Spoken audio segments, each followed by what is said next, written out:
Bonjour à tout le monde, ici Jean-Claude Célie, guérisseur magnétiseur.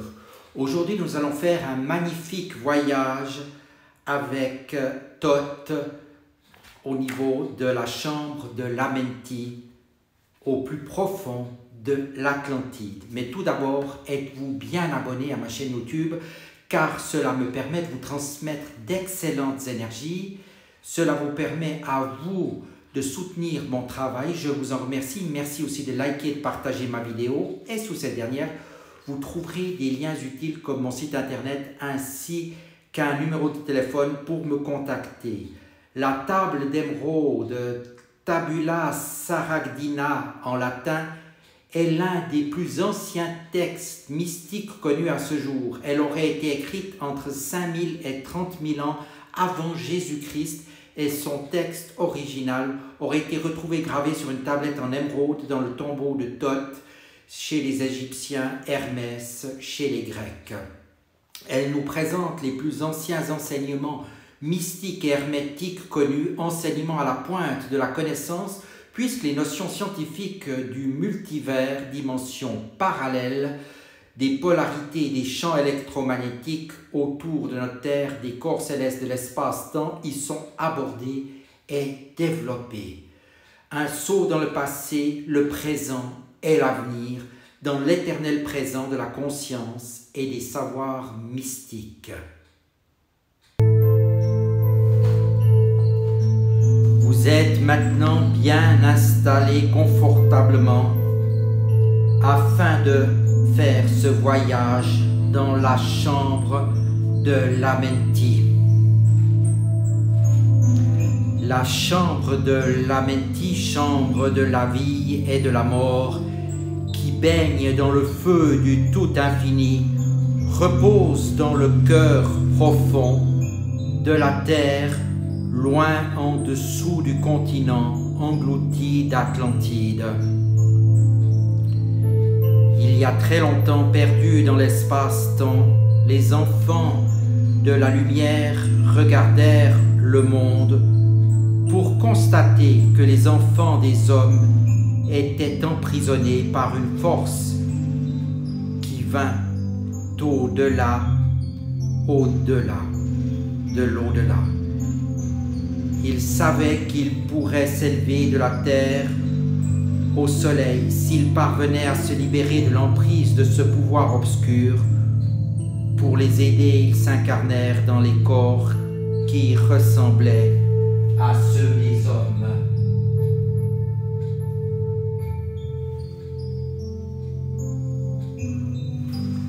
Les maîtres dirent: nous sommes formés de la poussière de l'espace et nous partageons la vie du tout infini. Nous vivons comme les enfants des hommes et pourtant nous sommes différents d'eux. Ils utilisèrent leur pouvoir pour ouvrir de grands espaces très profondément au cœur de la croûte terrestre, isolés des enfants des hommes. Protégés par leur pouvoir et leur force, c'est ainsi qu'ils se protégèrent de la chambre de la mort.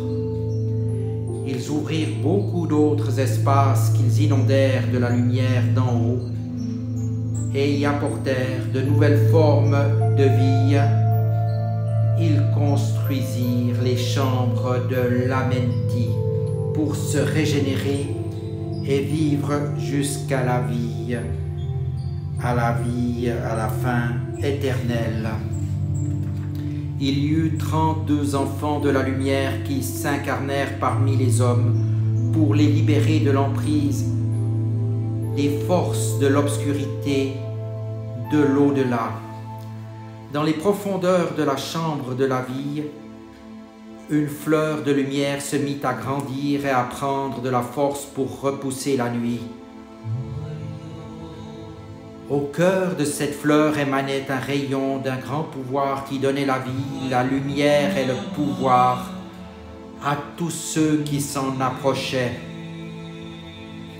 Autour de cette fleur, ils firent un cercle avec 32 trônes où les enfants de la lumière pouvaient s'immerger dans cette radiance et se remplir de la lumière éternelle. Périodiquement, à chaque 1000 ans, ils trônent durant 100 ans avec leur premier corps de lumière, afin qu'ils puissent s'imprégner de l'esprit de la vie. C'est là que depuis le fond des âges inconnus des hommes, ils accélèrent et éveillent l'esprit de la vie. Ils reposent dans les chambres de la vie, laissant leur âme rayonner et imprégner les corps des hommes, inconnus des races humaines, près du feu froid de la vie. Les enfants de la lumière siègent et vivent éternellement dans la chambre de la vie. D'une époque à l'autre, pendant que leur corps de lumière sommeille, ils s'incarnent dans le corps des hommes et leur enseignent comment sortir de l'obscurité pour aller vers la lumière. C'est alors qu'ils s'éveillent et sortent des profondeurs pour devenir des lumières infinies par les mortels. Il en est de même de celui qui s'élève progressivement de l'obscurité profonde de la terre intérieure et qui se propulse lui-même hors de la nuit. Il se libère des chambres de l'Amenti pour éclore comme une fleur de lumière et avec sa sagesse, il enseigne aux hommes à devenir des maîtres de la vie et à se libérer de l'obscurité de la nuit. Silencieux, étranges et redoutables, vêtus de leurs pouvoirs différents et pourtant unis aux enfants des hommes, ces êtres attirent à eux la forme de vie, un avec les enfants de la lumière. Ils observent les limites qui entourent les hommes et se tiennent disponibles pour les aider à s'en affranchir lorsque la lumière arrivera à point. Au cœur de la flamme éternelle résident les 7 seigneurs de l'espace-temps qui aident et qui guident les enfants des hommes dans le passage qui traverse le temps. Au centre se trouve le neuf infini qui prend la forme d'un cercle entier, qui projette son bras selon son intention. C'est lui le Seigneur des seigneurs. Redoutable dans sa présence voilée, il préside au grand cycle cosmique. Il surveille et mesure la progression des hommes. Autour de lui siègent les 6 seigneurs des cycles 3, 4, 5, 6, 7 et 8. Eux aussi sont libres des contingences de l'espace et du temps. Chacun a sa mission et son pouvoir pour diriger et aider la destinée des hommes. Ils ne sont pas de ce monde, et pourtant ils sont les frères des hommes. Ils surveillent la progression de la lumière parmi les hommes et les soutiennent avec leur sagesse. Durant mon périple, ô sœurs de l'Amenti, je fus conduit par le gardien qui était un, avec le grand un. Une voix profonde qui sortait de l'infini me dit: te voici devant moi, Thoth, celui qui parmi les enfants des hommes détient le grand art. Tu es maître de la vie libérée dans les chambres de l'Amenti. Tu es celui qui ne connaît pas la mort à moins de le vouloir, celui qui boit à la source de la vie jusqu'à la fin de l'éternité. Tu es celui qui tient la mort au bout de ses mains. Soleil des hommes, tu te régénères dans les chambres de l'Amenti où tu vas et tu viens selon ton désir. Tu reprends vie dans la forme que tu désires, ô Fils de la lumière parmi les hommes. Tu choisis le travail qui te convient et tu poursuis ton œuvre sans relâche sur le sentier de la lumière où tes pas te mènent toujours plus en avant vers la montagne de la lumière. Cette montagne qui vient toujours plus haute à mesure que tu t'en approches, tout comme le but devient plus grand. à mesure que tu progresses. Sans cesse, tu t'approches de l'infinie sagesse qui se cache dans le but. Ton passage dans les chambres de la Menti te rend libre de marcher main dans la main avec les seigneurs de ce monde et avec tous ceux qui apportent la lumière aux enfants des hommes. C'est alors qu'un des maîtres se leva de son trône et me guida à travers les chambres des terres profondes et secrètes de la Menti pour me dévoiler les mystères inconnus de l'homme. Il me conduisit dans le passage obscur jusqu'à la chambre où siège la mort noire.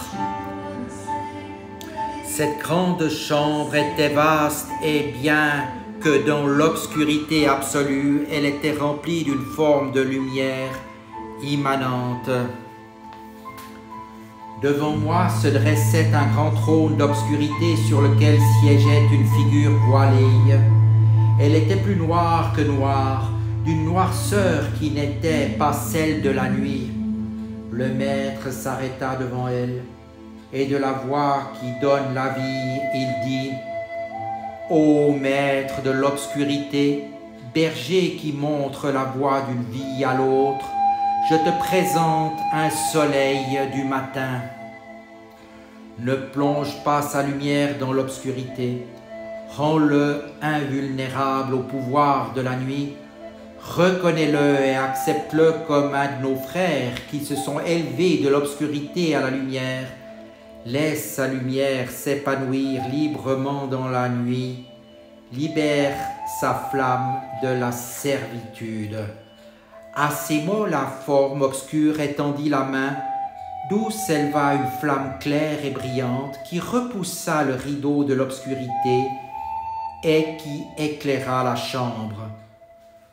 Tout l'espace s'embrasa comme si l'obscurité elle-même était le combustible qui alimentait le feu. Des myriades de fleurs de feu éclataient en gerbes pour allumer encore plus d'étincelles qui se répandaient dans la nuit en projetant une lumière diffuse.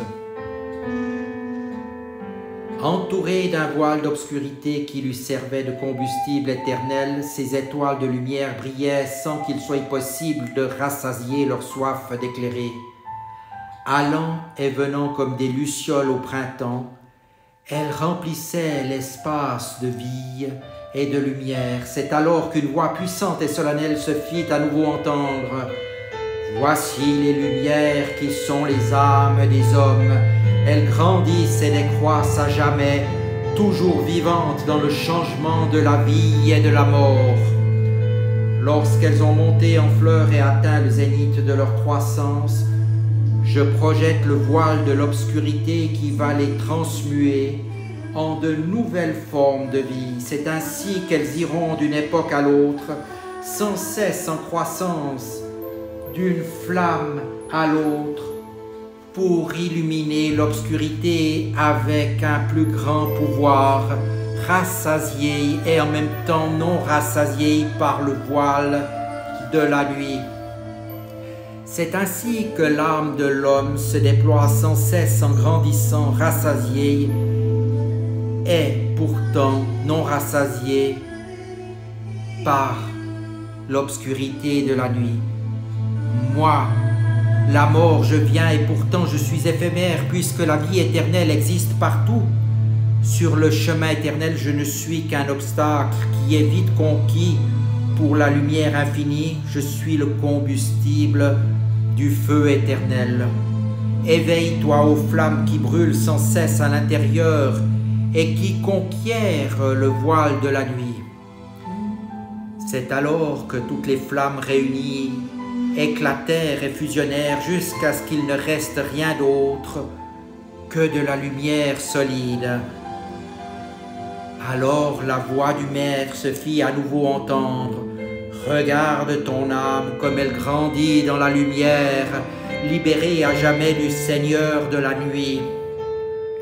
Il me guida à travers de grands espaces pour découvrir les mystères des enfants de la lumière. Mystère que l'homme peut connaître s'il devient lui-même un soleil de lumière. Au retour, il me guida vers la chambre de lumière pour me prosterner devant les grands maîtres, les seigneurs des cycles de l'au-delà.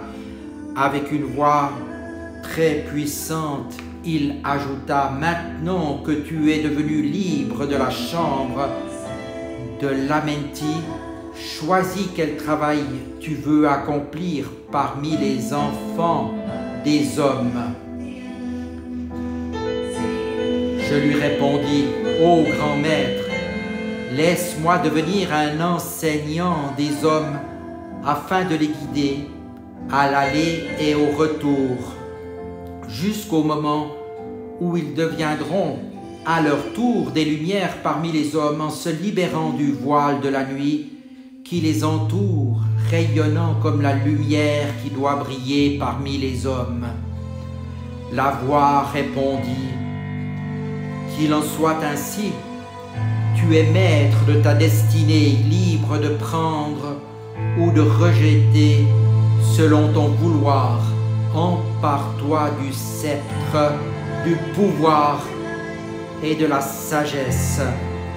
Brille comme une lumière éclatante parmi les enfants des hommes. » Et ainsi le gardien me ramena en haut pour vivre comme soleil de lumière, feu parmi les hommes, afin de leur enseigner ma voix et de leur apprendre un peu de ma sagesse.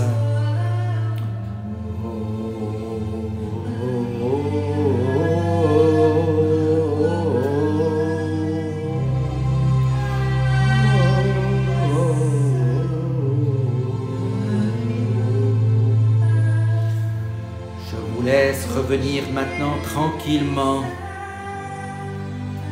vers notre réalité du quotidien. Vous quittez ce voyage où de nombreux enseignements vous ont été donnés. Vous revenez maintenant enrichis de nouvelles expériences.